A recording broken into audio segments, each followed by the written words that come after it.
o sea, las empresas que ganan en contenido son las que piensan en contenido como un producto. ¿En qué momento decís estoy trabajando en growth? En temas de growth, no tener solamente el dato como de, uy, esto subió 50%, esto bajó tanto, sino el por qué. Conseguir un vendedor que cree contenido como de forma constante es raro. Pero todas estas que fuiste diciendo, la mayoría de empresas no las hace. Están los problemas que son de mierda y están los happy problems. Esto es una fábrica de plata. Yo no escatimo en inversión de educación. O sea, para mí, invertir en aprender es un regalo que me estoy dando a mí mismo. Sí, contame lo que más te esté interesando de día de hoy. Yo creo que ahorita con inteligencia artificial uno nativamente va a cambiar la forma en la que trabaja. Miren que para mí con inteligencia artificial lo más importante es gestionar contexto. Y gestionar contexto es gestionar información. Es buenísimo cuando te metes en el flujo de cancelaciones. Es un mundo. Es un mundazo. ¿Qué porcentaje del churn estamos salvando ahora con la herramienta? Dani Gómez. Dani, gracias por sumarte a grabar. Es raro este podcast para mí con vos, porque vos también creas tu propio contenido. Siempre entrevisto gente que... Sí, es raro ser el entrevistado. Claro, para vos también te pasa. Sí. Como siempre estás de este lado. Sí, yo amo hacer preguntas, ¿no? Soy muy curiosa, entonces para mí No es me como... di cuenta. Sí, para mí es como, cuéntame, y hago muchas preguntas. Pero... Y me gusta el contenido que estás haciendo. Me gusta. Y necesitamos hacer más contenido, con lo cual gente como vos es clave para mí. Total, ¿no? Y al final cada quien tiene su estilo, ¿no? O sea, como que es chévere consumir diferentes contenidos. Pero también en Latinoamérica no estamos acostumbrados, o muy acostumbrados, quiero decir, a como compartir. ¿Viste? Compartir conocimiento, aprendí tal cosa, la quiero compartir. Es como que la gente se guarda los secretos, ¿viste? Sí. Entonces se necesita más creador de contenido con experiencia y que quiera compartir lo que hace. Sí, de construir en público también, ¿no? De compartir y casos de uso, de acuerdo. Y eso es lo que a mí me hizo empezar a crear el podcast. Fue que yo quería ver más contenido también accionable. O sea, como que yo quería gente que me contara qué está haciendo. Sí, realmente, contame las cositas. Exacto. Entonces, para mí fue como una forma de conseguir la excusa para tener esas conversaciones. Para mí también. Exacto, entonces para mí está también. bueno. Y cuando estoy así entrevistando gente, estoy como un nene en Disney, ¿viste? Estoy como contame lo que hiciste, ¿viste? Exacto, sí. Uno aprovecha para preguntar lo que uno quiere saber. Sí, está bueno. Bueno, Dani, antes de empezar, si querés, gente que vea el podcast y que no te conozca, ¿querés un minuto presentarte vos? O sea, contar quién es Dani Gómez, qué es tu carrera hasta ahora, qué estás haciendo hoy. ¿Y con eso arrancamos, te parece? De una. Yo vengo del mundo de las startups. O sea, yo nací en el mundo de las startups, luego si quieren les cuento, pero básicamente desde la universidad terminé por allá metida en una startup cuando eso todavía no era sexy en Latinoamérica. O sea, como que yo tampoco sabía que era una startup en ese momento y caí allá en tecnología. ¿Qué año? Eso fue como en el 2018, puede ser. Okay. 17. O sea, como que Rappi estaba apenas arrancando, por ejemplo. Sí, me imagino. Pero todavía no era como el unicornio, ni todavía tecnología. Era como algo emergente por allá, pero todavía no estaba tan a tope, ¿no? El tema. Entonces, bueno, así arranqué y desde entonces me enamoré de la tecnología. O sea, yo estudié administración, estudié psicología. Uy, combinas esas dos que son buenísimas. Que a mí me preguntaban, ¿y tú quieres estudiar recursos humanos? Y yo, no. O sea, como que tú quieres... No, estudiar no, perdón. ¿Tú quieres trabajar en recursos humanos? Y yo, no lo veo así. Yo les decía, es que si tú entiendes el comportamiento de las personas, puedes luego aplicar eso en los negocios también. O sea, como para crecer, para vender, Y tenía como esta mentalidad, pero no entendía cómo pegaba. O sea, yo en mi cabeza lo tenía como economía comportamental, ¿sabes? Como que... Por ahí lo metía. O sea, se te dio natural. Vos sabés que a mí, cuando gente me pregunta qué estudiar, yo les digo como que traten de aprender mucho de dos cosas que no sean como full relacionadas. Entonces, por ejemplo, administración o negocios o economía con una psicología o filosofía o cosas así, me encanta. Y para perfiles que trabajan en growth, al final es buenísimo porque entendés, viste, del business... pero también estás pensando en el usuario, o sea, te aporta mucho y tenés como Yo hay cosas esas que las aprendí por hacerlas, pero cuando vos estudiaste una carrera así o un curso o algo, tenés como los frameworks, tenés como el por qué. O sea, se te vuelve natural conectar. ¿Por qué la persona va a comprar? ¿Por qué va a hacer clic en ese botón? Y empiezas a pensar en la alineación de incentivos. O sea, como que para mí siempre eso es un tema que tengo en mi cabeza. De hecho... parte de los estudios que yo hacía es como el por qué las personas toman las decisiones que toman. Eso eran como... Tenía que hacer trabajos y los hacía en eso. O sea, como varios trabajos en ese tema. Entonces era como... Ya como que cuando llegué al tema de... O sea, llegué naturalmente al tema de growth por interés y porque me interesaba producto y porque además... O sea, empecé como en temas de go-to-market, más marketing. y terminaba metidísima en producto todo el tiempo. Entonces era como que naturalmente quedé como en esa intersección y así fue que llegué al tema de growth. Pero bueno, como para terminar de explicar qué soy, en qué hago, bueno, yo conocí en todas estas experiencias el mundo de software as a service, afortunadamente, porque en Latinoamérica, hace unos 3 años, software as a service todavía no era lo que es hoy. O sea, digo, como que todavía no era el negociazo, pues, en Latinoamérica. En Estados Unidos sí. Y Porter era una de las startups en Colombia que estaba haciendo ya desde el día 1 software as a service para empresas globales. Entonces llega Porter y ahí se me abrió la cabeza. O sea, yo dije, yo había trabajado en startups que operaban local, así como Rappi inicialmente operaba local. Sí. Y claro, para mí estaba como, o sea, como que el crecimiento estaba en el contexto, como en la región. Pero cuando entro a Porter me doy cuenta que yo le vendía a gente de Estados Unidos, le vendía a gente de Australia, gente de todo el mundo. Y yo decía, no hay límite. O sea, como que para mí se volvió como, ¡pup! Ok, o sea, nosotros podemos vender desde el día 1, desde Colombia, a cualquier parte del mundo, y esto ya está pasando, ¿no? Y eso era como, no sé, ya en el 2019.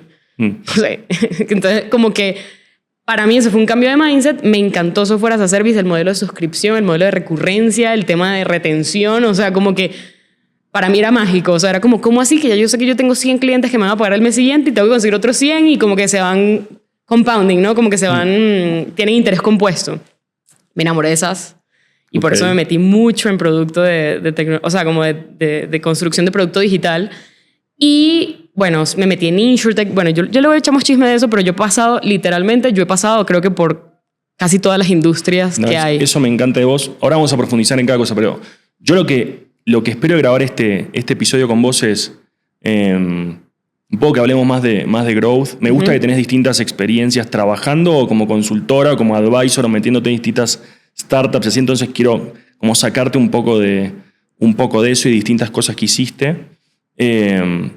Después quisiera que dediquemos un tiempo a hablar de inteligencia artificial, porque te veo súper metida. Y sí. Tenemos este programa que hicimos de IA, pero aplicada a growth. Entonces me gustaría hablar ahí con vos de, no sé, que recomiendes herramientas o cosas que estás investigando. Te veo que estás todo el tiempo metiéndote en cositas nuevas que salen así. Sí. Entonces me gustaría que dejes un par. Y si querés para el final también cubramos la herramienta esta que estamos lanzando juntos, porque buenísimo. Yo estoy súper ilusionado con eso. Hace tiempo quería yo empezar también a desarrollar tools. Entonces personalmente estoy muy contento de que hagamos este partnership de la tool que estamos desarrollando juntos. Y aparte creo que la gente que nos está escuchando, seguro hay muchos que tienen empresas de software as a service. Total, sí, ya en LATAM ahora sí. No quiero adelantar, pero la tool se trata de ayudar a estas empresas a reducir el churn, ¿sí? La pérdida de clientes, que es como el punto de dolor más fuerte que tiene ese tipo de negocios. Y ahorita con AI, para mí ese es lo más difícil, es retención.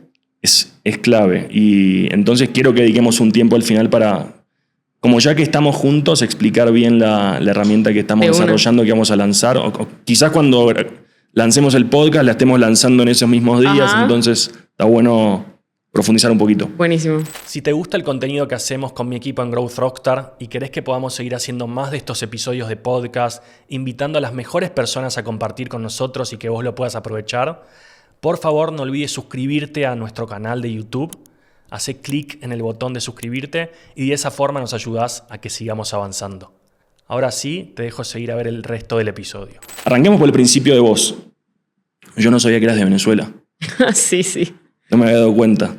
Contá un poco, porque creo que también te define, ¿no? Te define un poco tu persona, la historia de cómo viniste a Colombia. Contá un poco cómo fue ese como momento en la vida tuyo y cómo llegaste. ¿Hace cuánto estás viviendo en Colombia? 10 años cumplí ahorita, en enero. ¿Cómo fue que viniste? Yo, cuando estaba terminando el colegio en Venezuela, yo ya estábamos en el pico, creo yo, de crisis, así como en Venezuela.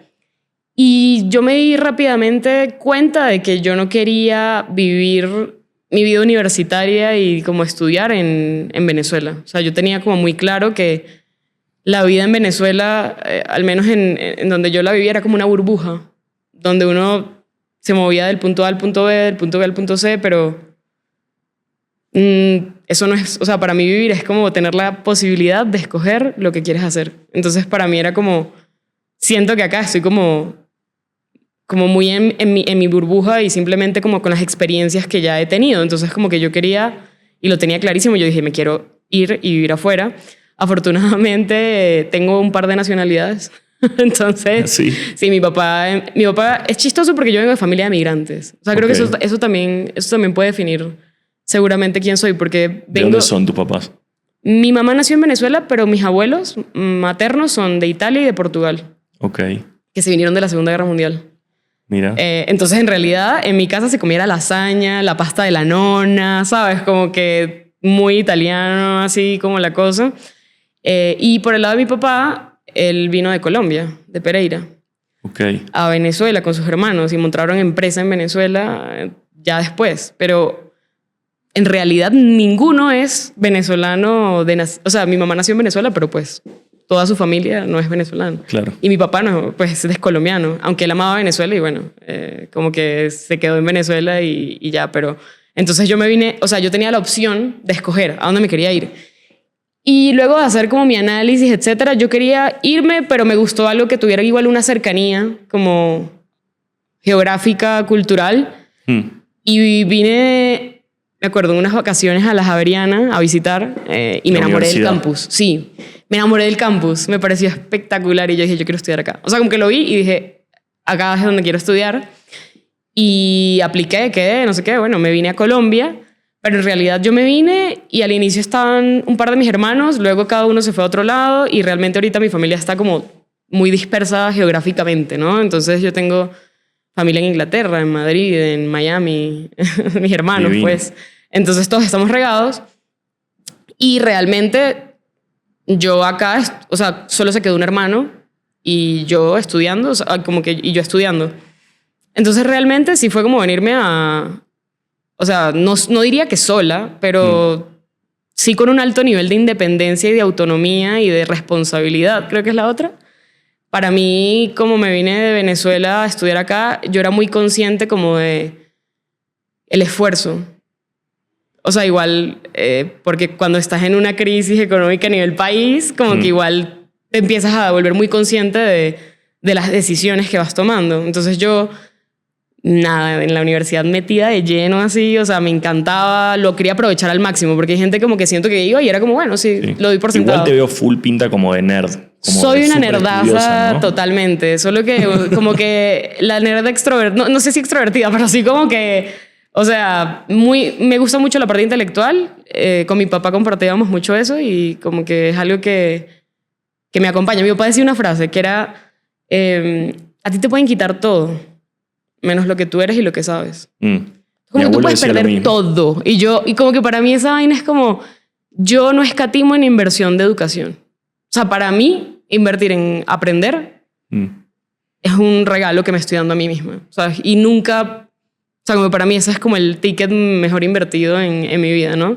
Y creo que viene de ahí. Porque como que, bueno, si eso me nutre a mí y yo estoy mejor y aprendo más, tiene mucho sentido, ¿no? Entonces, bueno, ahí como que volviendo al tema, yo sí, o sea, un poco la historia de creo que la gente que migra es que te cambia toda tu estructura. Entonces yo me volqué mucho hacia lo académico, o sea, hacia estudiar, hacia trabajar. Y de hecho, ahí empieza toda mi historia como con el tema de emprendimiento y es que con unos amigos en la universidad había una clase de innovación. Y en la clase de innovación la gente agarraba un proyecto y bueno, lo desarrollaba y en realidad la mayoría de gente agarra proyectos que luego no hace nada con esos proyectos. Pero es eso como, no sé si acá es igual, pero yo tenía en mi universidad como el proyecto final de carrera o algo así, ¿o no? No, esto era como en la mitad de la carrera, pero te ponían a hacer un proyecto de innovación, como... Ah, mira. O sea, que era una empresa. Pero de eso, claro, que tenés que crear el producto y tenés que armar el... Todo. O sea, el caso de negocio y cuánto vas a cobrar. Intentar a vender y bueno, listo, y demás. o sea, todo completito, es como que armás en 6 meses una empresa. Pero en la mitad de la carrera, era como cuarto semestre, quinto semestre, Mirá, o sea, a mí todavía... me pasó en el último semestre, pero está buenísimo. Y ahí con 2 amigos, Dani y Miguel, nosotros dijimos, hagamos un proyecto, pero tratemos de que en serio vayamos a hacer este proyecto. Y el proyecto se llamaba, en su momento, Utopi, le pusimos, luego pasó a ser Talento en la U y nos metimos con una startup, que ahí fue como llegué a las startups. Todo empezó como un emprendimiento, nadie hablaba de startups en ese momento en la universidad. Sí. Tú hablas de el emprendimiento. Entonces nosotros empezamos el emprendimiento y queríamos conectar talento joven con startups, bueno, no con startups, con emprendimientos o con empresas. Porque nuestro insight era que uno sale de la universidad y no tiene experiencia, que todavía pasa en muchos casos y que me encanta que, no sé, en Growth Rockstar y en 30X hay un montón de talento joven que incluso está terminando, etc. Básicamente lo que queríamos hacer era esa conexión porque decíamos, esta gente tiene tiempo, tiene conocimiento que quiere aplicar y los emprendedores necesitan personas con energía que quieran ejecutar con ellos, etc. Entonces como que ahí estaba el insight. Entonces empezamos Talento en la U, primero Utopi y luego nos fuimos a una competencia que se llama el Holt Prize. No sé si lo has escuchado. Ni idea. Bueno, el Holt Prize, ahí por si, eso todavía lo hacen. Ellos votan un challenge social. El reto de ese año era desempleo juvenil. Ok, o sea, el proyecto calzaba perfecto. Perfecto, o sea, eso yo siento que ahí como que a veces a uno se le alinean así como los astros. Y yo cuando Bilbao decía en esta semana que si uno se considera una persona suertuda, yo soy de esas que sí se considera muy suertuda.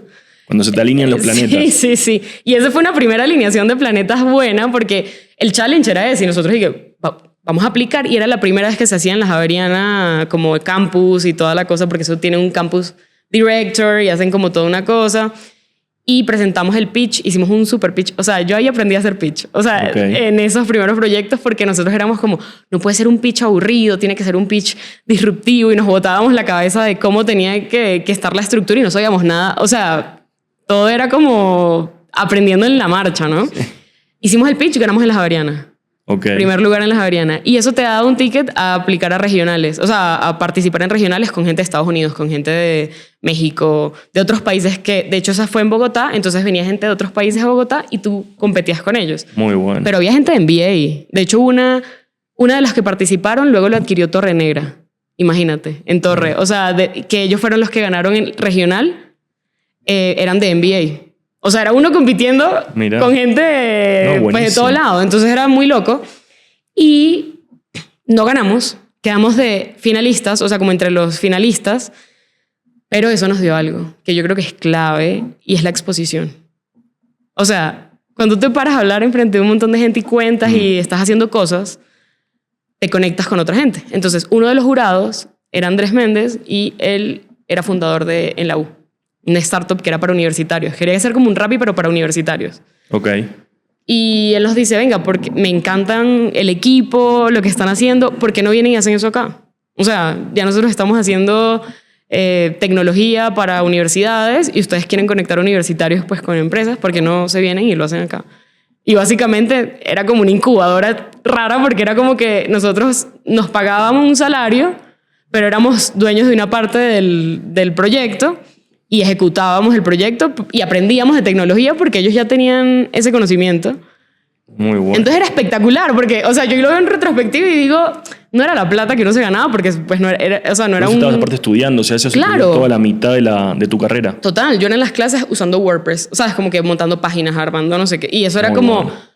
O sea, yo lo veo y digo, qué suerte porque eso me ahorró tanto tiempo luego como... Y ya yo entendía, o sea, yo... Me acuerdo que yo luego hice el internship, las prácticas y decían, ¿quién es esta vieja? ¿Quién es esta vieja? Y claro, porque yo era hablando como gerente de marca, yo con toda la confianza. Y de hecho, cuando estuve en Unilever, que yo hice las prácticas en innovación, porque yo quería probar el mundo corporativo. Entonces yo dije, no, yo me voy a guardar esas prácticas para irme a un corporativo, porque como vengo de pura startup, como que no hay otra forma de que caiga en un corporativo. Entonces entré... Y me acuerdo que caí en el equipo de innovación, divertidísimo. Desarrollo de productos, eso es lo más divertido que uno puede hacer en una multinacional de productos. Yo estuve en Unilever, o sea, desarrollo de productos de limpieza. Pero más allá de eso, había una cosa que se llamaba era como un Shark Tank de Unilever. Fondeaban una idea con $50,000 para que tú la implementaras. Y yo pitché... Con los empleados, o sea, sí, internos. Cualquier empleado podía postularse, entonces se postulaba cualquier persona. Y yo le dije al que era mi líder como, listo, yo voy a postular. Postulamos la idea con el líder de innovación y nos ganamos el proyecto. Pero era yo, ¿y quién es esa vieja? No, la de practicante de innovación. Y sabes, obviamente era porque yo ya venía de todas estas experiencias y yo nunca me creí práctico. O sea, yo era como, no, yo vengo aquí a hacer pruebas, a hacer experimentos. Y me lancé y nos ganamos ese... O sea, ganaste cosas así 2 veces. Sí, obvio. Y muy entonces, y luego salía me acuerdo que yo luego salgo, a mí me ofrecieron como poder quedarme ahí, pero me ofrecieron también una InsurTech, que así fue como luego llegué a FinTech. Y me ¿Cómo fui. llegas a... ¿En qué momento decís estoy trabajando en growth? Qué buen punto. A ver, creo que sin saberlo, la primera vez fue en Todos Comemos, que fue una startup que entró a Y Combinator en pandemia, que es una food tech. Y de hecho ahorita ellos cambiaron el modelo de negocio y es B2B y hacen toda la cadena de frío para un montón de empresas grandes y bueno, es más como... Se volvió como logística Sí. y con otras cosas, pero bueno, en su momento eran alimentos congelados, preelaborados, cuando eso nadie lo estaba haciendo aquí en Colombia. Esas de que te llegan... O sea, las cajitas y tú lo calientas congelado, y tienes lo metes el almuerzo. en Tal la cual, olla. eso. Pero uno de fuimos mis los... mejores amigos hacía eso mismo en Argentina. Bueno, y nosotros fuimos los primeros en hacer eso en Colombia y en pandemia eso reventó porque Sí. nadie podía salir a comprar y aquí había desde panadería hasta raviolis, hasta... O sea, había de todo, ajiaco en bolsita, o sea, una cosa increíble. Con esas bolsitas, o sea, envasadas al Sí, vacío. sí. Sí, sí, mi amigo. Le mando un abrazo a mí. De mis mejores amigos, Tommy Yakub. Y en pandemia creció como 5x. Exacto. Como, ¡puf! Y ellos entraron con eso, con ese crecimiento así, tipo hockey stick en pandemia. Y yo estaba todavía en la otra startup que son de los mismos founders. O sea, ellos crearon como un spin-off y un grupo se fue a hacer esto. Y yo vi que eso estaba creciendo y creciendo. Y yo le dije, no tienen a nadie de marketing, yo quiero liderar marketing. Y me fui, o sea, me cambié de proyecto, o sea, salté. Porque eran como los mismos founders y yo Claro. pues tenía muy buena relación y les dije, yo quiero liderar todo lo de marketing. Hicimos el proceso de branding desde cero, el go-to-market inicial que era full ads en ese momento. Bueno, y todo el mundo en su casa, pues, bueno, Sí. o sea, tenía mucho sentido. Y... ¿Por qué te estaba contando esto? No, porque te pregunté... O sea, la pregunta era... ¿cuándo decís...? Porque porque yo me estaba acuerdo trabajando en perfecto. growth. Claro. No. Porque yo me acuerdo perfecto, o sea, es... no hablo con mucha gente que se dedique a growth hace 5 o 10 años. Yo me acuerdo cuando yo me di cuenta que hacía growth, yo pensaba que yo hacía marketing. Ajá. Es que hasta yo empecé ahí.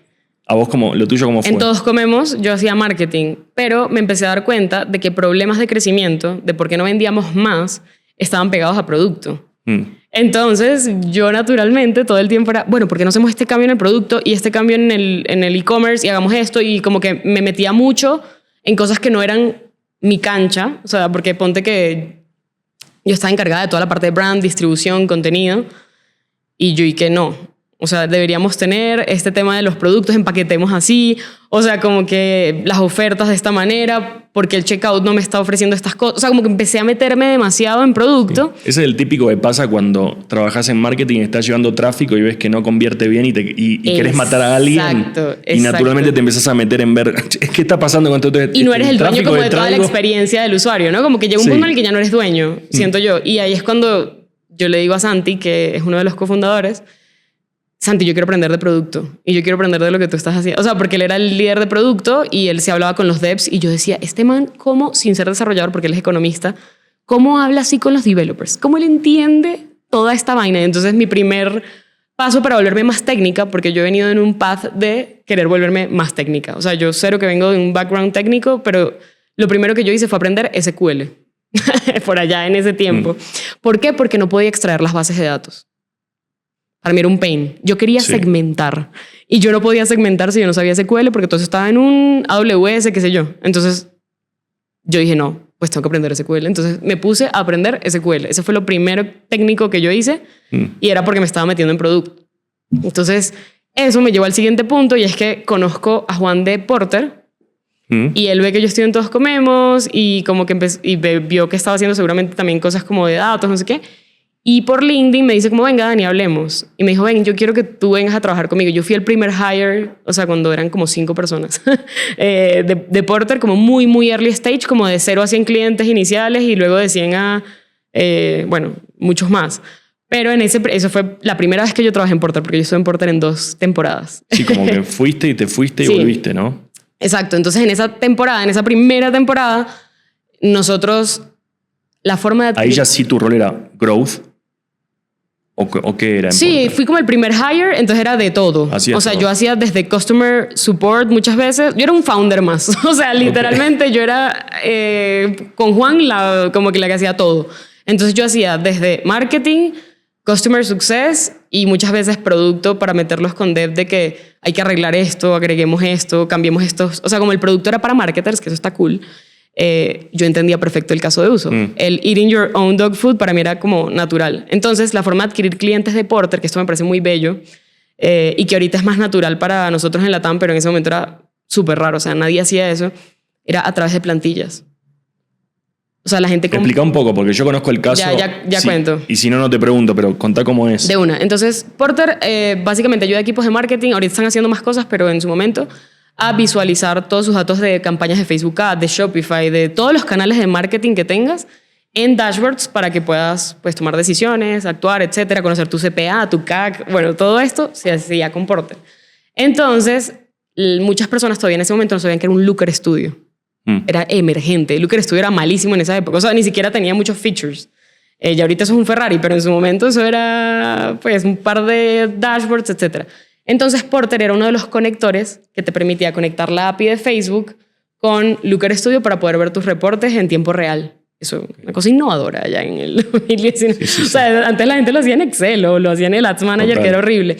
Entonces la forma de adquirir clientes era que nosotros creamos plantillas con Juan divinas, con toda la información y tal, que la gente no sabía hacer, no entendía cómo eso estaba conectado, y les decíamos copia esta plantilla y simplemente conecta tu cuenta y de esa manera ya quedaban activados. O sea, y ahí podemos hablar luego de concepto de activación y tal, y yo empecé a entender eso más en SaaS, porque naturalmente como tenemos producto digital, tú empiezas a tener unos comportamientos que necesitas que sucedan. Pero lo primero que hacíamos era crear plantillas, que era como un producto en sí mismo, porque el marketing era como un producto. O sea, si te pones a pensar una plantilla, empaqueta un caso de uso para una audiencia y cuando activan esa plantilla ya quedan usando el producto. Claro, entonces es casi el onboarding la plantilla también, en este caso. Sí.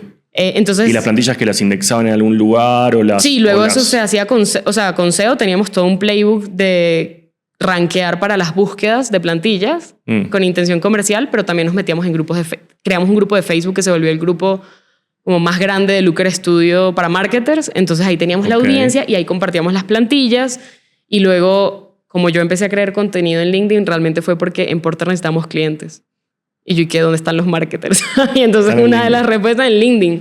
Entonces como el post era, venga, vamos a compartir, como el post era, tengo esta plantilla y tú la puedes copiar gratis.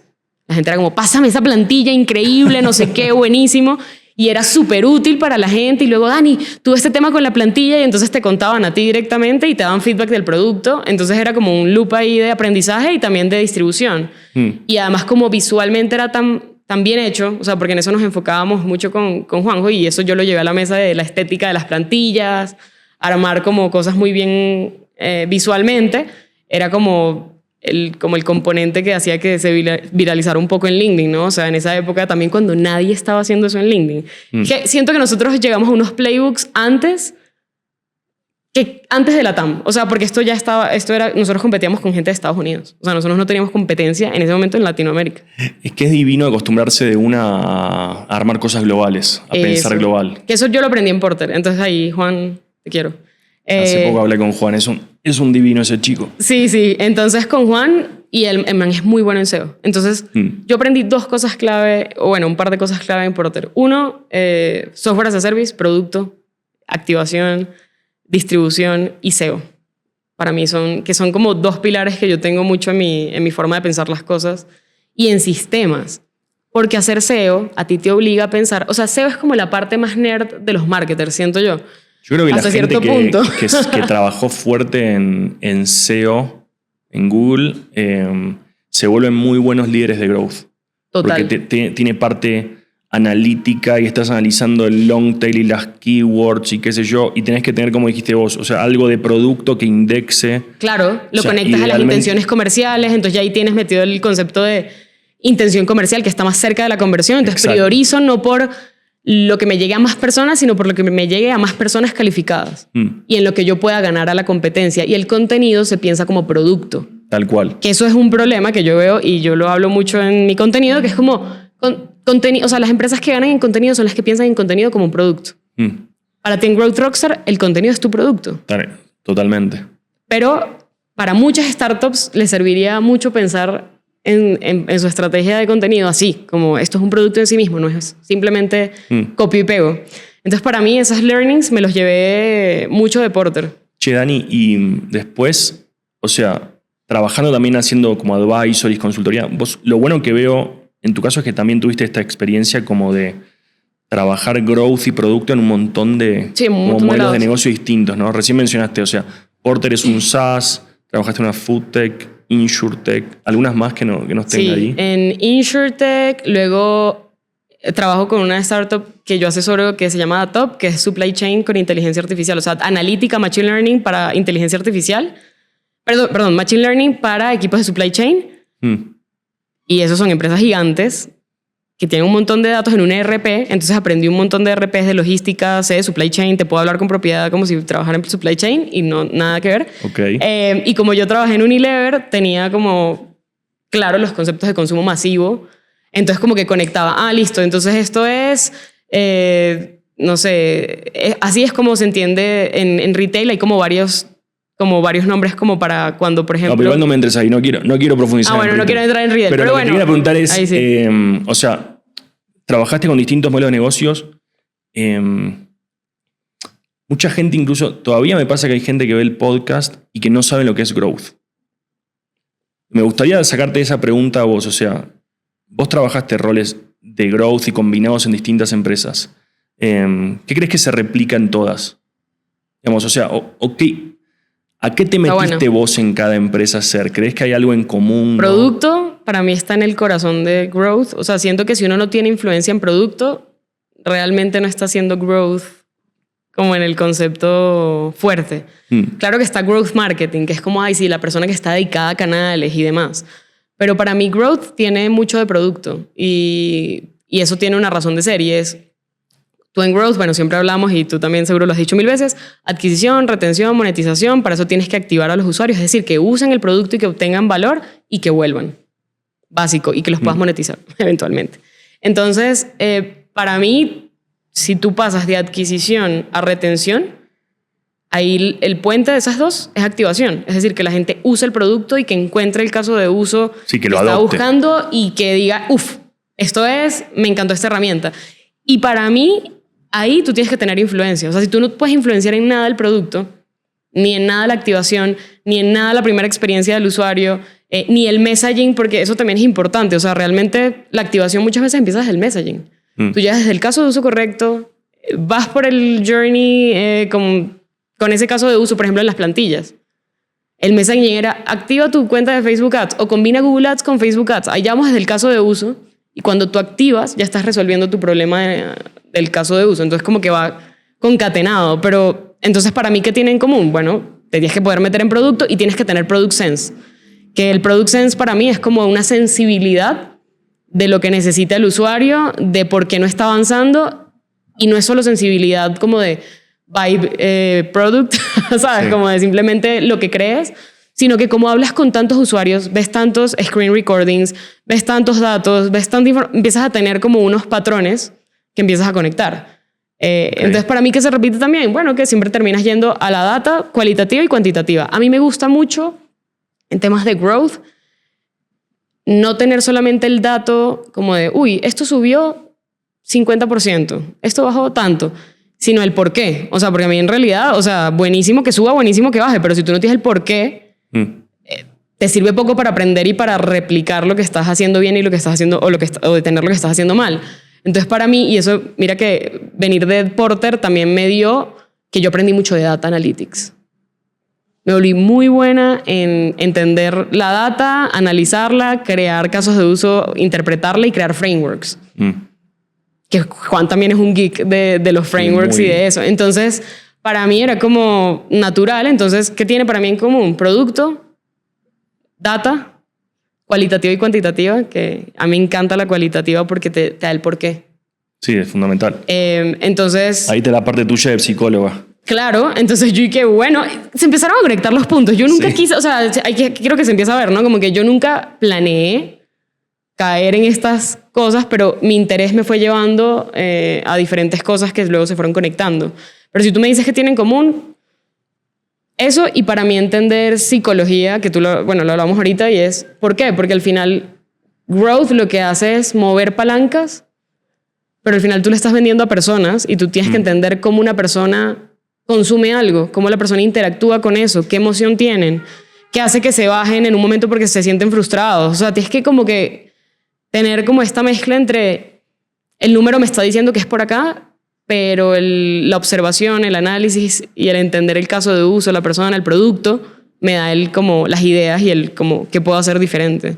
Bajemos eso a tierra. Contame si querés, como, no sé si reciente o antes, pero contame algún proyecto del que estés orgullosa que hayas trabajado, donde hayas como combinado todo esto.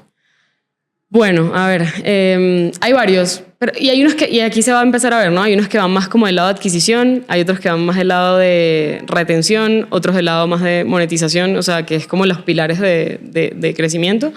Este es de adquisición, este que te voy a contar. Entonces, por ejemplo, en Datop, que es esta startup de supply chain que les contaba, básicamente ellos adquirían clientes enterprise, porque son empresas muy grandes, tipo un Crepes and Waffles, que bueno, los que son de Colombia es como la cadena de restaurantes. Qué casi bueno que siempre que vengo acá voy. más grande, eso es cliente de Datop. O Juan Valdés. Juan Valdés es cliente de Datop.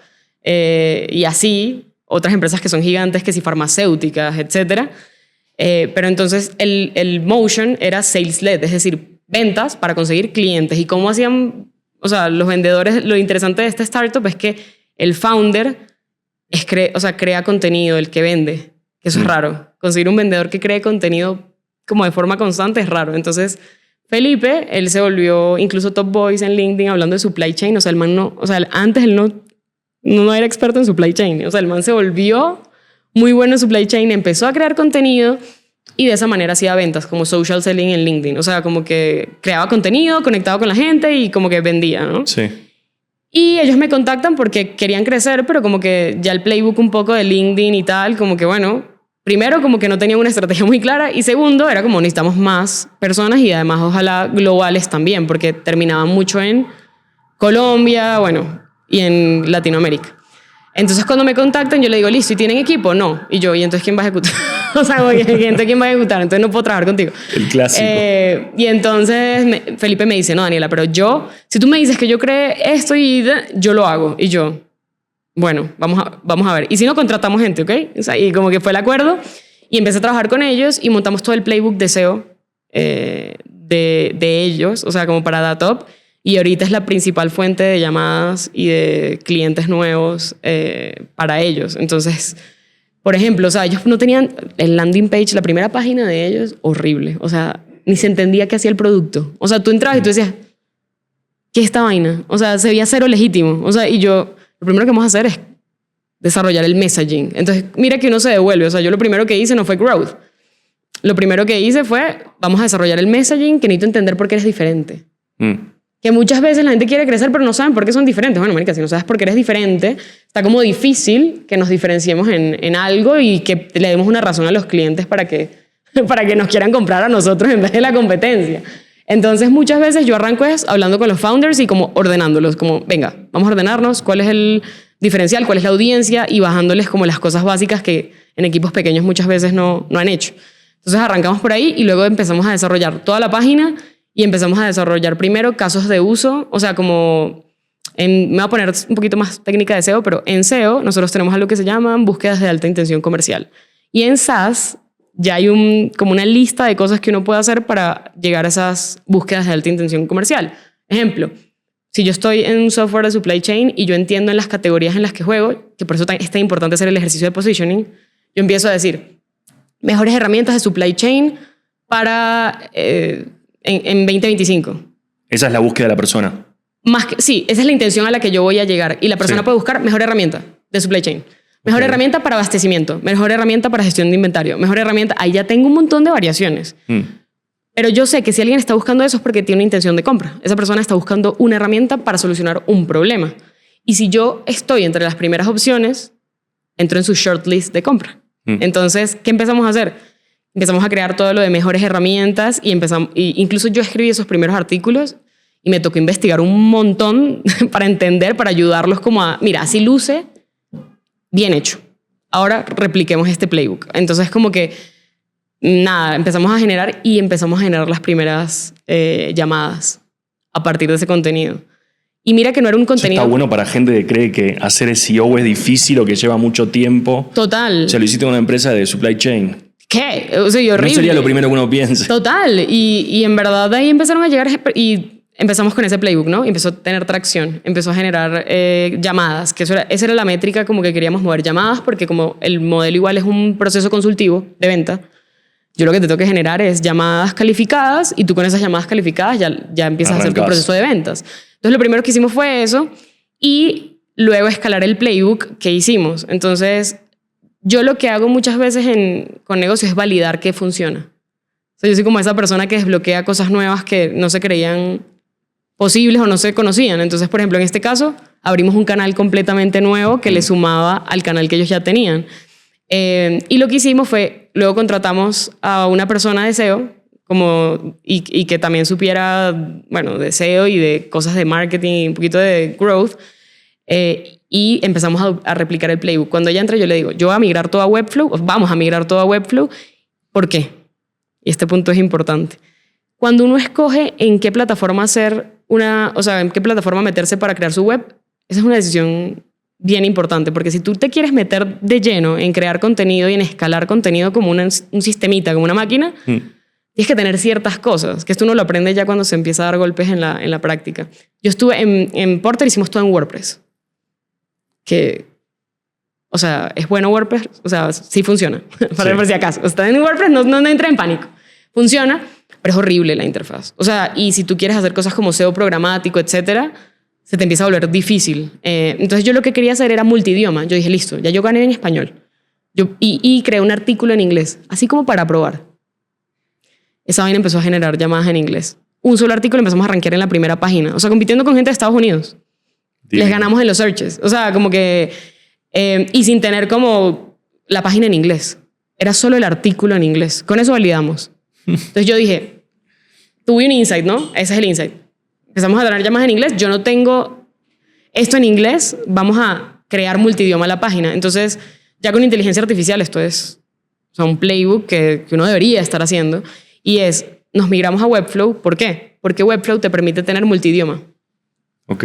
Nativo, que eso es muy importante, porque la velocidad importa. En estas cosas, muchas veces uno tiene que ser bueno, pero tienes que tener velocidad. Entonces lo que hicimos fue traducir todo en español, inglés y portugués.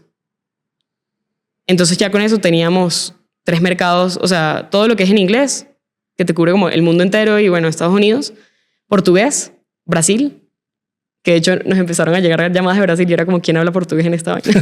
No tengo vendedores que hablen portugués. Y yo, esto es un happy problem, gente, o sea, porque yo tengo mi concepto de que están los problemas que son de mierda y están los happy problems. Los happy problems son problemas de crecimiento que tú puedes resolver simplemente... Sí, yo le digo problemas de rico. Ajá, eso... Viste, como quiere llegar plata a la empresa. Exacto. Veamos qué hacemos. Y este es un problema feliz. No tienes quien hable portugués. Bueno, no sé, o sea, vamos a resolver, vamos a enviarle un video, o sea, algo resolveremos, pero quiere decir que estamos teniendo tracción, o sea, que la gente está interesada, que estamos llegando a gente, etc. Y ya el uno se pone a refinar ese sistemita, o sea, bueno, las llamadas cuántas son calificadas, y empiezas a hacer como el ejercicio de, listo, entonces cómo segmentamos a que solo lleguen las calificadas y a los que no los mandamos a un demo, y así como que empiezas a optimizar el funnel. Pero antes de uno optimizar, y esto me parece importante para la gente que está en growth, hay gente que quiere empezar a optimizar cuando la optimización tiene un potencial finito. Yo antes de optimizar quiero validar cosas importantes, o sea, como las bets, las apuestas, como el canal. Sí, el nuevo canal de adquisición, vamos a ver si funciona. Después optimizamos. Y después optimizamos. O sea, como que yo no me voy a matar en optimizar algo que yo no entiendo si tiene la atracción necesaria. Ya luego sí, happy problems. Filtra esa vaina y bueno, que lleguen solamente los que sí son. Pero incluso yo cuando... O sea, porque muchos equipos de venta pasa que la gente como que no se habla con marketing o con crecimiento. A mí me contrató fue el equipo de ventas. Entonces yo no tenía equipo de marketing tampoco. No tenía equipo de marketing, o sea, imagínate. Todo esto lo hicimos como 3 personas. Y ya luego sí empezamos a contratar gente y bueno, y hacer cosas diferentes. Pero imagínate, o sea, logramos validar todo un nuevo canal y de los cierres comerciales empezaron a hacer cada vez más el porcentaje inbound de SEO y llegan llamadas de Estados Unidos, de todos lados, y ellos no sabían que, o sea, ellos me acuerdo que contrataron para un playbook de expansión a un equipo hay equipos que se dedican como a hacer expansión en países. Y yo, pero ¿cómo así que o sea, como que yo lo veía muy como de que, bueno, empezamos a hacer SEO en inglés. ¿Sabes? Como que ya empezamos a vender en inglés y listo. Y nada de lo que intentamos, o sea, porque este es un segmento bien específico. Nada de lo que hicieron como personas externas funcionó Es que en realidad. o sea, para crecer una empresa tenés que meterte a ese nivel. Claro, y eso... Tenés que meterte a ver todo, tenés que ver todos los flujos. Total.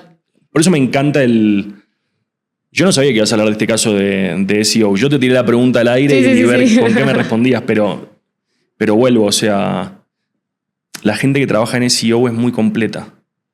Porque te toca pensar en muchas cosas. Todo, y te toca pensar como el punta a punta. Fíjate cómo estás pensando el contenido que vas a hacer, pero pensando en el messaging, pensando en la búsqueda del cliente. Y pensando en que llegue a la acción importante que es la llamada, que es como lo que yo quiero mover, y entonces luego yo los recordings o lo que pasa en las llamadas lo pienso como eso es contenido. ¿Sabes? Como que tú piensas en que todo es un sistema. Claro. Esa es la palabra clave para mí en growth. O sea, cuando tú me preguntaste qué es growth, yo lo primero que pienso es un sistema. Es un sistema donde tú quieres adquirir clientes, donde quieres que esos clientes encuentren valor, activación, donde quieres que esos clientes se queden en el tiempo y expandir el valor en el tiempo, bien sea por nuevos casos de uso o porque lograste subirlos de plan, etc. Entonces, para mí es como un sistema. Entonces, como que si tú lo entiendes como un sistema, me quiero quedar en algo. Se vuelve más fácil. Porque te empecé a preguntar de growth, pero en el medio dijiste algo de inteligencia artificial. Y otra cosa que veo en vos que me encanta es que estás súper metida en tema de AI. Total. No, yo soy la loca de las herramientas. No me quiero ir de acá con vos sin que dejes algunas cosas. Contame lo que más te esté interesando de AI hoy. Si podés, cosas que la gente pueda aplicar. Claro, que usan equipos de growth, no cosas, viste, teóricas o así. Sí, total. Si querés, no sé, herramientas, no sé, cosas locas que estés viendo que... Sí, por ejemplo, es que hay como varias, pero déjame pensar. O sea, ahorita en lo que yo estoy interesada en este momento es en Cloud Code y cómo puedo cambiar la forma en la que pienso mi sistema de trabajo. O sea, siento que uno viene de una forma de trabajo que es la que conocemos, ¿no? Con herramientas, etcétera, bla, bla, bla. Yo creo que ahorita con inteligencia artificial uno nativamente va a cambiar la forma en la que trabaja. O sea, ya no vas a pararte y abrir un dashboard. O sea, como que... Y de hecho ya lo estoy viendo. O sea, Federico, que es mi socio en Munolabs, que es una de las empresas que tengo ahorita, que básicamente ayudamos a equipos con temas de desarrollo de productos, software, pero muy con enfoque de crecimiento, o sea, entendiendo el problema. El man lo primero que hace en el día es, él abre y él no era desarrollador, ¿okay? O sea, él es un perfil de negocio, pero muy técnico. Y el man abre su consolita de Cloud Code y le dice, buenos días. Buenos días es la palabra de activación y le sale como... Buenos días, Federico. Esta es la TRM del día y adicionalmente estos son tus to-do lists y esto es además, en esto quedó el proyecto y como que tiene como todo un sistema y un asistente y una forma de trabajar que es como completamente colaborativa. Cuando él hace algo, un ticket con el agente de ella, se le actualiza el linear automáticamente porque está integrado el MCP, que es el Model Context Protocol, que es como forma de integrarse, cómo integras a la inteligencia artificial para darle manos. O sea, que ya ves que es diferente. O sea, él no entró a ninguna herramienta. O sea, él empezó, resolvió problemas, hizo, y esta vaina ya le actualizó acá, le hizo allá. O sea, como que es un sistema integrado. Yo quiero ir hacia allá. O sea, como que desde el punto de vista de cómo trabajo. Okay. Eso es en interés personal. Ahora, en cosas que yo utilice, por ejemplo, yo uso mucho Granola y herramientas de note takers. Me impresiona que todavía hay gente que no documenta. Este es un punto importante. Para mí, AI es documentación. Es data estructurada. Y de ahí tú empiezas a hacer casos de uso. Básico. Si tú no tienes data, esa vaina termina siendo genérica o termina siendo como inútil. Y lo digo también para las empresas, porque muchas veces el mode de las empresas es data. Pero como no tienes esa data estructurada, organizada, etcétera, no puedes aprovechar el potencial. O sea, lo que realmente te va a hacer diferente, porque todo el mundo va a usar AI. Sí, obvio. Lo que cambian, y los modelos se van a ir actualizando y se van a volver mejores. Lo que va a cambiar el input del modelo y la estructura es como tú te vas pensando el sistemita, pero también la data que tú le das, los ejemplos, el contexto, o sea, como todas estas cosas. Entonces yo, por ejemplo, grabo todo. Y así es que me puedo mover de contexto. Y llenas a tu agente de toda la info de tus llamadas, así. Claro, entonces yo tengo un folder para cada proyecto, para cada cosa que hago. Y de ahí yo tengo un sistemita que ahorita estoy usando otra. Yo antes usaba Granola hasta hace nada. Pero me estuve investigando, yo que me la paso ahí como probando cosas. Están saliendo tools nuevas todos los días, entonces el que pero esta es una locura y se llama Circleback. No, sí, Circleback. Y me encantó esta herramienta que aparte de tenerte el transcript y todo, te saca de una vez las tareas que tienes y adicionalmente puedes crear automatizaciones y nativamente se te integra con otras herramientas. Entonces, ¿qué hice yo? Por ejemplo, creé un sistemita de que de cada llamada yo quiero que me saque ideas interesantes. Y las ideas interesantes que salen de la llamada son inputs de contenido. Yo tengo como 200 ideas ahí en el backlog, o sea, que yo decía, listo. Adivino. O sea, Y ya las tengo en un, o sea, y las tengo en un... o sea, ¿te armaste tu maquinita para producir contenido sin estar como pensando cada pieza de contenido que haces? Sí, Toda pero la inspiración te viene de las la llamadas que tenés en el día a día. Claro, es que, ajá, exacto. Yo tengo mi punto de vista de que crear contenido es... Tú tienes dos formas de hacerlo. Uno, generar ideas de forma intencional, que es como cuando tú piensas y que, quiero hablar de activación y piensas el ejemplo y la generas. Pero la otra es capturarlas. Y capturarlas es un proceso en el que uno todo el tiempo está capturando. O sea, yo hablo contigo y capturo una idea. Es que eso es fundamental porque la primera, yo también hago esto, la primera se te acaba en un momento. Sí. Estás disparando ideas. Si solamente te sentás a pensar como ideas de contenido, llega un punto y ya está. Las ideas se... Exacto. Y muchas veces las mejores ideas salen del contexto. O sea, de interacciones. Entonces, que explicaste algo que te preguntó el man de la llamada de ventas, y entonces marketing y ventas, no sé, bueno, ahí tienes la idea, pero salió de una interacción, ¿sí? Entonces yo lo que hago es, bueno, aprovecho todas las interacciones que tengo para que me den un output a mí. Entonces, por ejemplo, tengo una que es de preguntas. Entonces, todas las preguntas que me han hecho en las reuniones. Tengo otra que es de insights e ideas. Entonces, todo eso... O sea, la idea de ese sistemita es luego mandarlo, por ejemplo, a Notion, etcétera. Pero lo primero que yo... Miren que yo antes de optimizar, primero empiezo a crear cosas. Yo creo. Y lo que me gusta, ya luego lo empiezo a refinar. Entonces, lo que planeo hacer es mandar eso incluso a un Notion y tener... O sea, porque Notion a mí me gusta mucho que te funcione como centralizador. Y esa vaina es muy buena en agentes de que te agarra la información, te cita, te busca. O sea, como que si tú lo tienes en Notion, él lo encuentra. Entonces lo que luego quiero hacer es dispararle todos los transcripts y también todas las ideas ya masticadas como para empezar a tener tablas que te generen cosas. O sea, porque mucho de lo que uno puede hacer, por ejemplo, en páginas programáticas o información que quieras publicar, todo eso lo puedes hacer con información. ¿Y dónde la tiene uno? Bueno, en las llamadas. O sea, la que más tiene, o sea, de por ahí. Me encantó lo de las llamadas. O sea, yo lucho mucho con esto en el día a día. Yo produzco contenido todo el tiempo. Exacto. Yo pensé de las llamadas como grabarlas y sacar videos, pero no, esto lo voy a implementar mañana. O sea, no hice esto como de... No, esto es más back office, o sea, desde la reunión con el equipo. todo el tiempo y me saquen de ahí como entregables. Total. Está buenísimo. Y el de tasks también es muy bueno porque yo a veces digo como, ¿cuáles eran las tareas? Y eso ya me lo mapeó y me lo mapeó con el correo de la persona y te identifica la voz. Si yo me reuní con Dylan, la primera vez me dice, ¿quién es Dylan? Identifícalo, Entonces yo lo identifico, Dylan es este. Y luego te dice, listo, ya guardé la voz. Entonces la próxima vez que yo hablo con Dylan, ya de una vez sabe que es Dylan y ya tiene como... Y también se integra el correo y sabe todas las interacciones que tuvimos, entonces como que ya tengo el contexto. Miren que para mí con inteligencia artificial lo más importante es gestionar contexto. Sí, y gestionar contexto es gestionar información. Y eso termina en una tabla. Son datos. Si tú empiezas... Y por eso la gente que ha estado en SEO tiene ventaja. Porque entiende pensar en esquemas, en sistemas. Y yo siento que...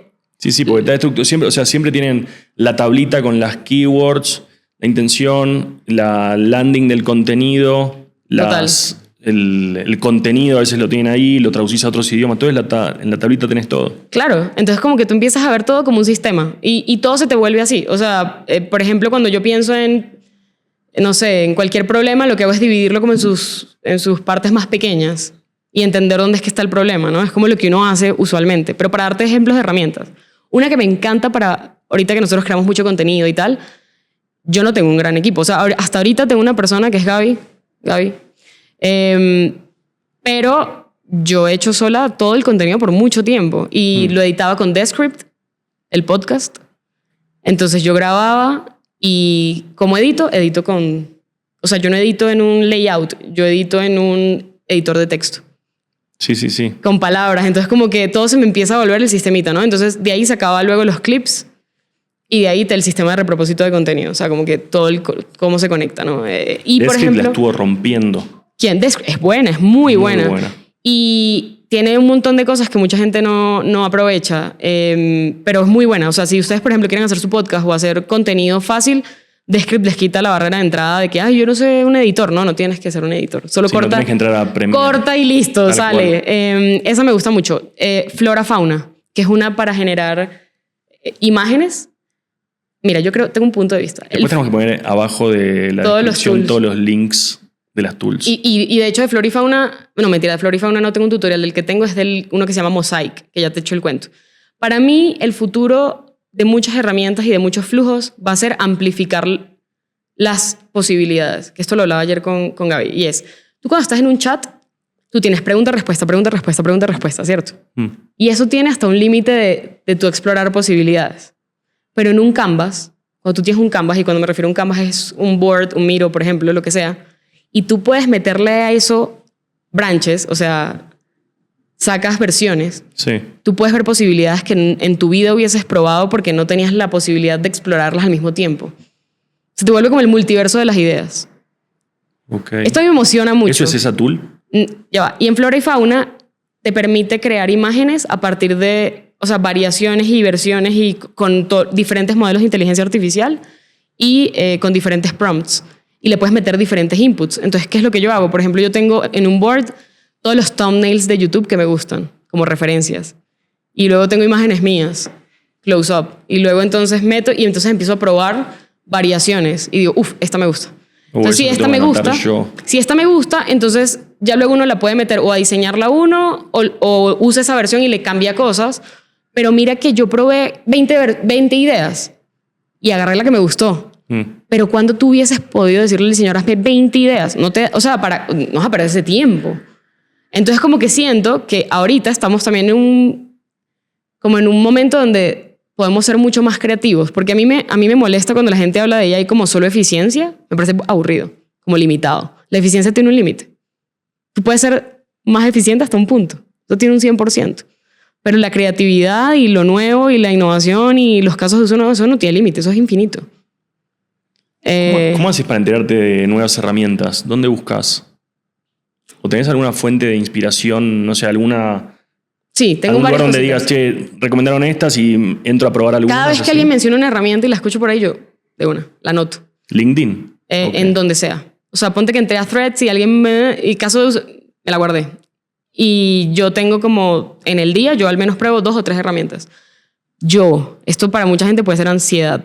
Para mí es divertido. O sea, porque para mí, yo me evalúo, mira, yo tengo una base de datos con flujos de onboarding. Cada vez que yo hago un onboarding nuevo, tomo los screenshots y los pego en mi board de flujos de onboarding. Para flujos de cancelación, tengo un board documentado de todos los flujos de cancelación que yo he hecho de las 700 herramientas que pruebo.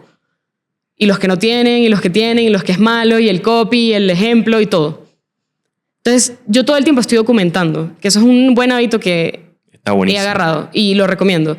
¿Por qué? Porque si yo ya documenté todos los thumbnails que me gustaron, si ya documenté los flujos de cancelación, si ya documenté el onboarding, yo tengo una serie de inspiración que me da para tener ejemplos todo el tiempo. O sea, yo tengo ejemplos todo el tiempo en mi cabeza de cosas que ya yo he visto. Y como las documenté y las guardé y las hice conscientes, ya las tengo. Entonces, como que, porque creo que el futuro es como más expansión. O sea, para mí el AI es como expansión, crecimiento y no eficiencia y optimización. O sea, eso está bueno, pero tiene son un las punto. dos, pero son las contame dos, la tuya. pero tiene un límite. Entonces, para mí es como lo más divertido es, entonces exploremos.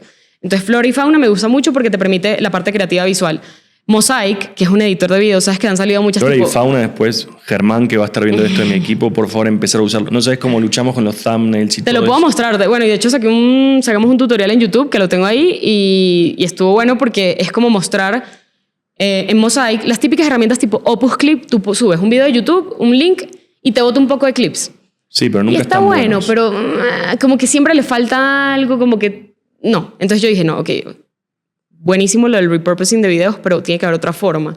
Y esta gente sacó un canvas, así tipo el que te acabo de explicar, de que pones la imagen y luego lo conectas a otro nodo, y se armaron unos nodos, pero con video. Entonces tienes el agente que te hace el extractor de los insights. Luego tienes el agente que te hace el reframe para cortar bien el no sé qué.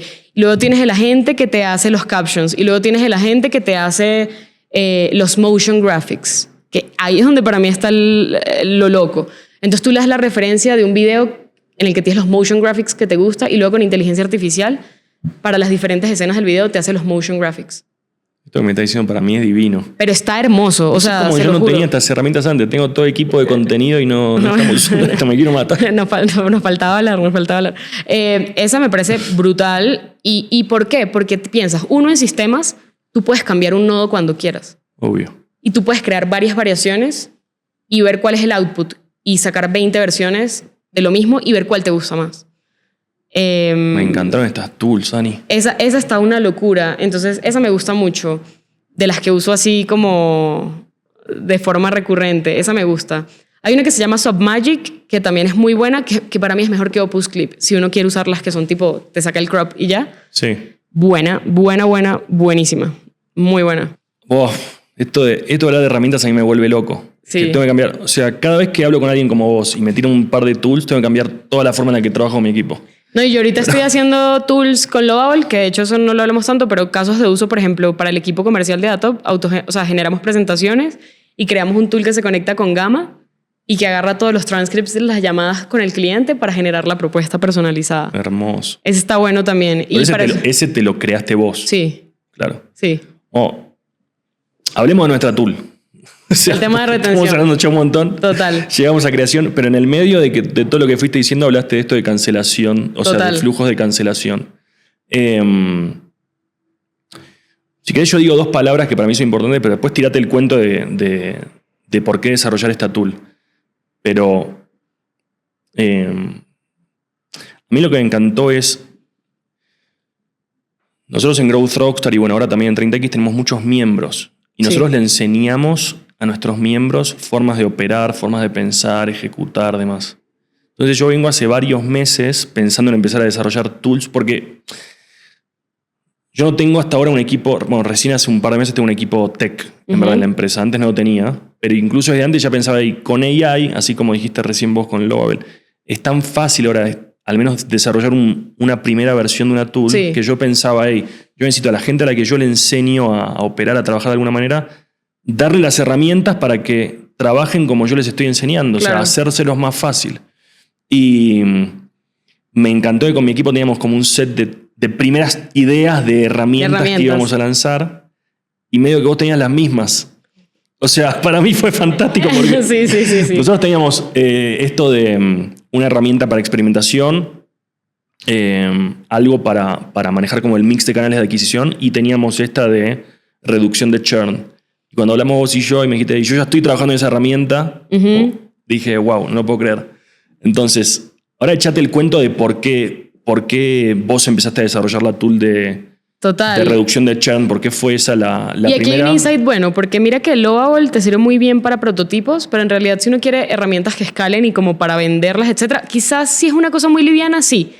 Pero en la práctica, porque yo me he puesto, o sea, uno de mis objetivos el último año fue aprender a desarrollar. A volverme más técnica, no menos técnica. O sea, yo siempre quiero volverme más técnica. Y recomendaría... Está buenísimo porque cuando todo el mundo está diciendo que no hay que programar más. Es al contrario. Al revés. Yo siento, y Freddy Vega lo dice mucho, que es, al final si tú entiendes los fundamentos de las cosas que estás haciendo, puedes ser mucho más específico y dirigir mejor. Y si nosotros ahorita vamos a ser gerentes de contexto, gerentes de AI, o sea, digo, porque te toca organizar y manejar y conectar, pues tienes que entender cómo funciona esa vaina. Si no, vas a estar limitado todo el tiempo. Entonces yo siempre trato de empujar límites. Y la forma de empujar límites es uno saber más, entender un poco más. Entonces, primera recomendación esa. Y cómo, o sea, y por qué cuento esto, porque con Juan, justo de Porter, todo nació en realidad en Porter porque nosotros teníamos... Era un SaaS. Es un SaaS y la retención, o sea, un SaaS para que crezca, y la metáfora del balde de agua siempre la cuentan, ¿no? De que, si tú tienes un leaky bucket, o sea, metes usuarios, metes 30, pero si te dan 20, entonces te quedan 10. Entonces te toca volver a recuperar esos 20 y además llenar otros 20 más para poder crecer. Que se vuelve difícil crecer es cuando pierdes clientes, porque si tú consigues clientes nuevos, buenísimo, pero si pierdes el mismo ritmo que adquieres... Es una mierda. Estás sufriendo y duele horrible porque además es como... O sea, los esfuerzos que ganas en adquisición sientes que los perdiste en retención y con un SaaS es peor porque vos querés el revenue recurrente y querés que el recurring revenue se empiece a sumar. Un efecto compuesto y para eso tienes que retener. Si no retienes, olvídate de tu efecto compuesto. Tienes un producto de una vez. Entonces, ese punto es importante porque en Porter sufríamos la retención porque en los inicios del producto y después también... Primero es un entorno muy competido, o sea, tú puedes conectar y desconectar y entonces como que te puedes pasar de provider y como que igual sí puedes tener un dashboard que es como lo que perderías si pierdes como, si desconectas la herramienta, pero tampoco es rocket science, o sea, lo puedes replicar, ¿no? Entonces se nos iban muchos clientes por dos cosas. Uno, en un momento la estabilidad del producto como que se caía meta y entonces se caía el producto, ponte. O pasó algo en AWS y ya no tenían los clientes los dashboards. Y eso, o sea, arquitectura de datos es un tema. O sea, eso es una cosa difícil por detrás. O sea, uno ve el dashboard divino, pero por detrás es una tabla con miles de tablas, con miles de optimizaciones y un poco de vainas. Bueno, y el punto es que los clientes se quejaban, por ejemplo, de que la herramienta estaba lenta, no cargaba el reporte. Si el reporte no cargaba y estaban presentándole a un cliente, una agencia, le estás presentando a tu cliente sus datos y no te carga el pinche reporte. Te quieren matar. Te quieren matar. Si estás presentando los resultados a fin de mes y no los tienes porque el reporte se rompió, quedas como un idiota. O sea, hay muchas cosas que pueden salir mal. Y Sí. cuando tú estás en el flujo de entrega de resultados o en una parte clave de la operación, si tu producto tiene algún problema de estabilidad o lo que sea, vas a ver el churn así como que ¡pah! Te cae. Entonces, en un momento tuvimos como muchos problemas de producto y el churn era tremendo y empezamos a experimentar como que, bueno, ¿qué podemos hacer desde no productos de tecnología, sino más desde la experiencia de usuario, desde el customer success, desde educación, sí, o sea, como todos los puntos de contacto que no fueran per se el producto, porque eso ya lo estaban solucionando, pero pues tiene un tiempo, ¿no? Sí. Entonces, ahí empezamos a probar con diferentes cosas y antes de que esto se volviera como famoso, no sé si han visto el flujo de cancelación de Canva. Sí, que cuando vas a cancelar Canva, te empieza a decir, "Ey, si cancelas vas a perder todas estas cosas. Y te sale todo lo que... usaste todo Exacto. esto y entonces no lo podías usar más. Es buenísimo. Exacto. Y te dice como 5 personas de tu equipo tienen 400 diseños y han usado esto en los últimos meses y tú como, uy, lo empiezas a dudar, como que, uy, si lo usan. Entonces, Sí, como que te quizás no lo voy a cancelar porque entonces pierdo los diseños, ¿sabes? Como que está muy bueno. Entonces, antes de que eso se volviera famoso, nosotros dijimos, listo, ¿qué podemos controlar? Y dentro de las cosas que podemos controlar es la experiencia que tiene la persona, porque la herramienta es autoservicio, self-service. Hay 2 tipos de churn. Entonces, uno del que podíamos controlar es el voluntario, que es cuando la persona hace clic en cancelar. ¿Qué pasa? Entonces, por ejemplo, dentro del flujo de cancelación empezamos a experimentar con meter llamadas. O sea, teníamos un Calendly dentro del flujo de cancelación. Terrible. Como- Igual te odiaban porque quiero cancelar y tengo que agendar una llamada para cancelar. No tenías que agendar para cancelar, sino te damos la opción de que si tu problema era por soporte, agendaras de una. Y a ver si te lo podemos solucionar. Ok, claro. ok. No. Eso Ok. de dark patterns me mata. No lo hagan en casa. Porque hay gente que se va, viste, muy al límite. Sí, no. Hay gente que lo hace mal. No. La forma de hacer esto bien es, tú armas un flujo donde la persona se sienta escuchada y tú le das soluciones a los problemas y alternativas. Si la persona siempre tiene el poder de decidir. Si la persona decide que no, bueno, chao y cancelaste y perfecto. Pero si le puedes dar soporte, si le puedes dar un descuento y la persona está dispuesta a... Sí, todo tratando de que la gente que se quiere ir, a ver si hay alguna forma de convencerla de que no se vaya. Exacto. Y si este mes voy a perder $10,000 que me están pagando porque se van, a ver si lo puedo reducir a que sean 5, a que sean 3, aunque sean 2. Exactamente. Entonces hay 2 cosas ahí. 1, recuperar revenue de forma proactiva. Y 2, feedback loops. Que eso es un tema que a mí me obsesiona y es cómo uno constantemente está recibiendo información de los clientes, que son los que tienen la experiencia con el producto. Entonces tú tienes varias formas de hacerlo. Con Customer Success, extrayendo todo lo de las llamadas, lo de los chats, etcétera, hablando con clientes directamente en entrevistas, conversaciones. Y el otro feedback loop para mí clarísimo es cuando una persona está yendo, si está bravo o lo que sea, te va a querer dar feedback, te va a querer decir por qué se Sí, fue. que en realidad es el mejor momento porque es cuando te da el feedback crudo. Claro, ya estoy, me voy y Me te voy a estoy decir por yendo, qué. dejo de usar tu producto por esta y esta razón. Y muchas veces el feedback que te dan es, mira, no me estoy yendo porque el producto sea malo, sino que mi negocio ya no va a ser tal. Y entonces tú empiezas con esos feedbacks a entender qué es problema de producto, qué es problema de servicio, qué es problema de mercado. Y empiezas a generar accionables clarísimos con eso que te están dando de información. Entonces eran esas 2 cosas. Y entonces en los flujos de cancelación nos dábamos cuenta de cuando el producto se estaba cayendo. Porque antes no nos enterábamos, o sea, si no teníamos visibilidad en un tema de data analytics muy bien jalado, porque a veces los errores son random, no se ven, son logs. Esto es muy técnico. Sí. Entonces, ¿cómo era la forma más fácil de enterarte de que el producto estaba teniendo un problema o lo que sea? El flujo de cancelación, veías que el feedback que te daban es como que el producto no me está cargando, esto es una mierda. O sea, como que empezabas a ver el feedback. Claro. Entonces se nos volvió como un flujo muy importante para nosotros, 1, por el feedback, y 2, porque siempre había un porcentaje de clientes que se retenía en ese momento y que además, si tú lo retuviste, lo que tú tienes que hacer es reenganchar a ese usuario. O sea, tú deberías tener una acción proactiva con ese usuario para que no cancele luego, ¿no? Entonces empezamos a hacer esos flujos, pero la herramienta Muy era manual, o sea... No, y la herramienta era muy mala. Teníamos un SaaS que usábamos, pero la herramienta visualmente era muy clunky, no era tan buena, o sea, como que estaba limitada igual, ¿no? Sí. Ni siquiera podías modificar los iconos que le ponías a la herramienta. Ok, básico. Entonces era básico y nos funcionaba y era básico. Entonces yo, cuando renuncio a Porter, que fue hace un poco más de un año, digo, yo quiero armar productos. Ya te quedó la idea esa. No, y yo quería armar producto y como ya había visto el problema, yo dije, ok, no solamente puedes recuperar el churn voluntario, que es ese, la persona que se quiere ir y cancela, sino el churn involuntario. Entonces, si tú tienes acceso a la pasarela de pago, tú puedes hacer todo lo que se llaman dunning y como smart retries, pero no el que te hace Stripe, sino, por ejemplo, cosas muy, muy sencillas, pero que no se hacen automáticamente, como por ejemplo, si una persona tiene 2 tarjetas subidas a la cuenta, no le pasó el pago con la tarjeta que tiene por defecto, él no trata automáticamente de cargar la otra tarjeta. Sí. Entonces puede que la persona no haya pagado porque se quedó sin fondos, porque se venció la fecha de la tarjeta y tú automáticamente no estás teniendo un sistema para recuperar ese revenue. O para proactivamente acercarte al cliente y decirle, venga, actualiza esto que se te va como a vencer el plan si no pagas, ¿no? Sí. Entonces como que parecen cosas sencillas, pero son puntos de contacto que si tú los tienes bien montados, te pueden generar crecimiento. Y si tú los tienes mal montados, te pueden generar falta de visibilidad, mayor decrecimiento, pues, porque en este caso estamos atacando churn.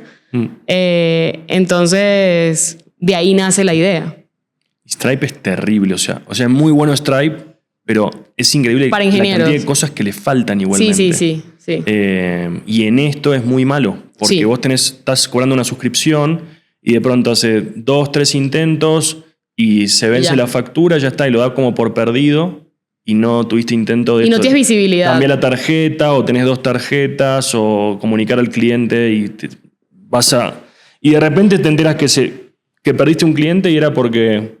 Sí, y no, exacto, y lo puedes recuperar. La tarjeta no funcionó o le robaron la tarjeta. Y yo hablo con muchas SaaS, o sea, no sé, lead sales, o sea, por darte un ejemplo, que ellos son muy cercanos conmigo, y uno habla y todos tienen el problema de recuperación de revenue que viene por churn involuntario y por churn voluntario. O sea, yo me senté una vez con Robbie a ver de dónde se estaba perdiendo el churn, o sea, cómo dónde se estaban yendo los clientes.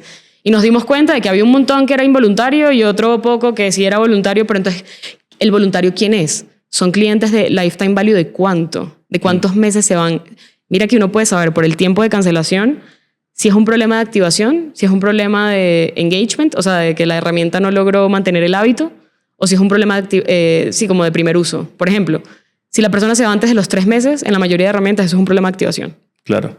Si no llegó a adoptar el producto, a empezar a usarlo bien como debería y... Exacto. Si el cliente se va después de, no sé, 1 año y medio, etcétera, usualmente es o problema de producto o cambio de mercado de necesidad. O sea, hay algo allí que usualmente tiene que ver con eso.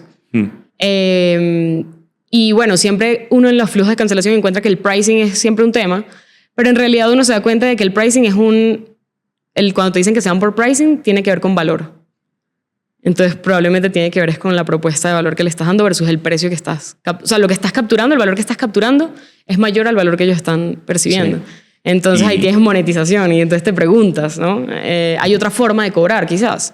Entonces todo esto viene ¿de qué? Del flujo de cancelación. O sea, todo esto que te estoy diciendo viene del flujo de cancelación. En la herramienta que armamos... Decí el nombre porque está bueno. ChurnCut. ChurnCut. El nombre a mí me encantó. Sí, es como cortar, o sea, como de cortar el churn y también como shortcut, ¿no? Como ese shortcut para entender qué es lo que está pasando con tus clientes, etcétera. Hay como una metáfora ahí detrás. Bueno, y todo lo que acabas de decir, o sea, básicamente le pegamos a todo eso y tratar de solucionarlo. Total, entonces lo que hace es... Contarle a la gente cómo funciona. Total, entonces tú básicamente lo que haces es... Lo que tiene de bueno cómo se diseñó es que es muy fácil. Total, sí, yo te la mostré y realmente es muy visual. Sí. Y es para que los equipos puedan experimentar, porque ahorita lo que uno tiene que hacer es reducir las barreras para que cualquier persona del equipo de growth que está encargada de esa palanca pueda hacer los experimentos que necesita y sacar los aprendizajes que necesita y tener el sistema. Entonces lo que esto hace es, se integra tu flujo de cancelación, tú tienes un botón de cancelar suscripción y lo que esto hace es que te abre un modal y te empieza a generar una experiencia de cancelación. Entonces te dice, listo, ¿por qué vas a cancelar? No, porque el producto no me solucionó el problema. Listo, entonces te pregunta como feedback abierto, como hubo algo o sea, dependiendo del feedback que das, te hace una pregunta específica sobre eso. La persona da feedback, sigue, y cuando sigue tenemos varias formas de trabajar esto. dependiendo del lifetime value del usuario, de los meses que lleva con la herramienta y de incluso variables como geografía. Sí, los puedes segmentar. Tú puedes crear armar flujos flujos personalizados para cualquier segmento. Entonces yo puedo decir, mira, para problemas de activación, yo quiero darle estas ofertas, 50% en los próximos 3 meses y además tengo un onboarding personalizado. ¡Pam! En ese momento. Entonces, si la persona realmente tiene, si tu producto soluciona un problema importante, vas a ver resultados de que las personas van a decir, listo, de una. Y agendan la llamada y se quedan con el descuento y quedan felices y tú recuperaste ese cliente. Sí. Entonces, como que hay varias ofertas que pueden hacer, ¿no? Pueden pausar la suscripción. Muchos clientes te dicen, no, yo voy a volver en 2 meses, pero no voy a usarlo por 2 meses. Ah, bueno, páusala, no la canceles y se te renueva automáticamente en 2 meses. Una cosa tan sencilla como esa. Agendamiento de una llamada, esa es otra. Descuentos proactivos, que pueden ser descuentos en porcentaje o descuentos en valor fijo, pero la persona no usa cupón. ¿Cuál es el problema de los cupones? Si uno trabaja en temas de revenue, etcétera, los cupones se comparten, etcétera. O sea, como que la gente trata de hackearse los cupones, etcétera. En cambio, con esto tú simplemente aceptas o no la oferta y eso automáticamente se va al billing. Sí, porque lo bueno del ChurnCat es que está ya integrado también con el Stripe. Está integrado con la pasarela de la pago. empresa, entonces ya es directo. Entonces tú te traes toda la información de...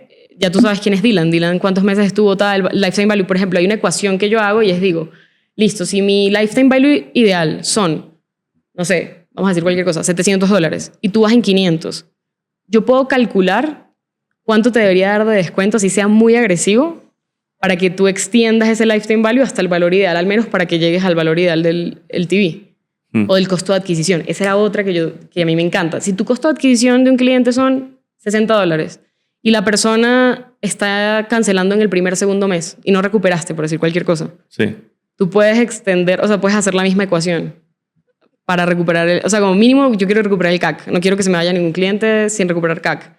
Y pues obviamente la idea es que se quede. Pero puedes tener como incluso esas lógicas. Es buenísimo. Para decidir qué tan fuerte va la oferta y puedes incluso hacer varias ofertas en distintas partes. Y lo chévere también es que si tú cancelas, te sale como el modal de listo, confirmado que está cancelado y tienes como la verificación y también te da la opción de undo cancellation. O sea, y te sale como siempre la opción de... Y te devuelve tu plan exacto como estaba. Que muchas veces esos flujos también de que ya no quiero cancelar y tal, ¿qué pasa? Bueno, a veces también son como raros. O cambiar de plan. Muchas veces la gente quiere cambiar de plan y no encuentra dónde cambiar de plan y cancela y luego vuelve y se te dañan las métricas de Analytics. Porque querían cambiar de plan, pero nunca... Entonces eso también te da la opción de cambiar de plan. Ah, bueno, pero ¿a cuál quieres? Entonces te ofrece planes. Es buenísimo cuando te metes en el flujo de cancelaciones. Es un mundo. Es un mundazo. Y la cantidad de cosas que podés hacer, pero todas estas que fuiste diciendo, la mayoría de empresas no las hace. No hace ninguna, en verdad. No. O sea, vos cuando estabas más manualito y así en Porter, te gastaste y empezaste a buscar maneras y armaste flujos. No estaba esta herramienta que tenemos, pero... La mayoría ni hace eso. No, la mayoría no lo tiene, o si lo tiene como muy básico, como solo, de hecho, porque el Stripe... Esto es una fábrica de plata.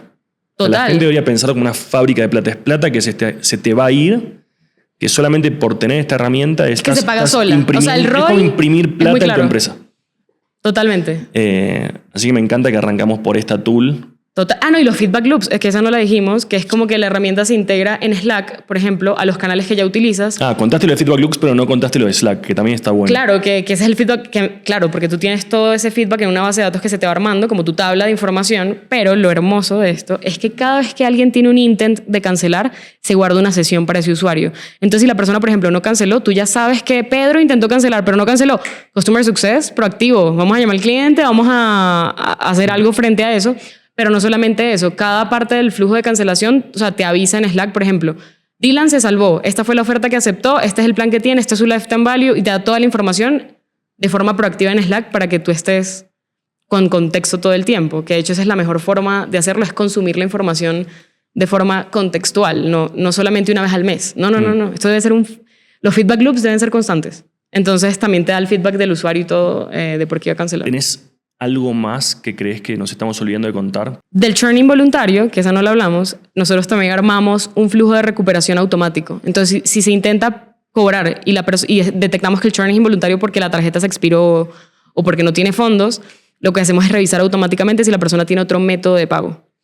Y si lo tiene, se carga automáticamente al otro método de pago y no pierdas ese revenue. Entonces, revenue recuperado que se te iba a cancelar la suscripción o se te iba a quedar inactiva, que se recupera automáticamente, y estamos armando una funcionalidad que es, listo, si no tiene un segundo método de pago, las notificaciones, claro, y notificar al equipo como de revenue, o bueno, que esté encargado de esto, y al usuario. Entonces ya tienes como acá entraste el link y cambia tu método de pago, claro, o agregado uno. Claro, actualízalo. Ajá. Y al de Customer Success, pilas con este usuario que es revenue que se te va a ir si no eres proactivo. Dani, como último, o sea, venimos ya probando la herramienta con algunos clientes. Más o menos en promedio, ¿qué porcentaje del churn estamos salvando ahora con la herramienta?